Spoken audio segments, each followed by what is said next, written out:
अरे सुमंत्र, यदि न्याय में देरी की जाए तो वो न्याय नहीं अन्याय हो जाता है, और कभी कभी उसका परिणाम बहुत भयानक होता है।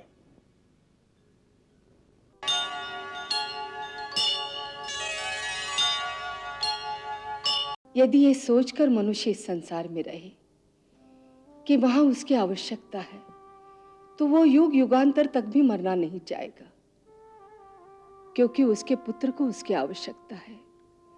कल पुत्र के पुत्र को उसकी आवश्यकता होगी, फिर व्यापार को उसकी आवश्यकता होगी, फिर राज्य को, समाज को, यहां तक कि वो ये सोचने लग जाएगा कि मेरे बिना आकाश में धरती कैसे स्थिर रहेगी। हर आने वाली पीढ़ी अपना मार्ग स्वयं निर्धारित करती है, और पहली पीढ़ी को युवा पीढ़ी के विकास के लिए उसके मार्ग से हट जाना चाहिए, जिससे ज्ञान और विज्ञान की उन्नति के लिए नई दिशाएं खुली।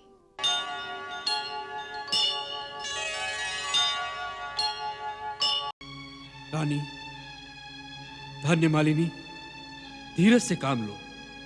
अधिकार हमारा भी पुत्र था।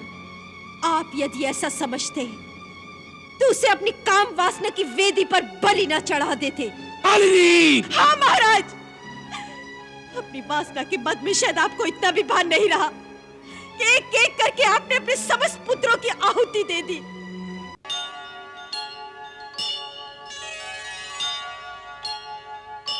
शास्त्रानुसार त्यागो वधो विहितः साधुना में ही उभयम समम, अर्थात श्रीमान अथवा साधु पुरुष का त्याग कर देना भी उसे प्राणदंड देने के ही समान है। यदि गुरुदेव इस पर विचार करें।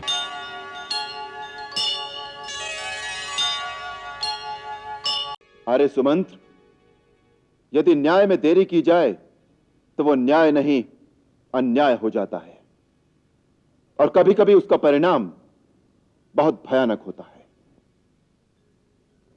हमारे विचार में यदि प्रजा का कोई भी व्यक्ति बेआराम जागता हो तो राजा को आराम से सोने का कोई अधिकार नहीं है। हमने राज्य सिंहासन से घोषणा की थी कि हम आज से एक सन्यासी का जीवन व्यतीत करेंगे, और प्रजाहित के सामने हमारी निजी सुख सुविधा का कोई मोल नहीं। इसलिए प्रजा के किसी भी व्यक्ति को राजा के पास आने में उतनी ही सुविधा होनी चाहिए जितनी एक सन्यासी की कुटिया में जाने में।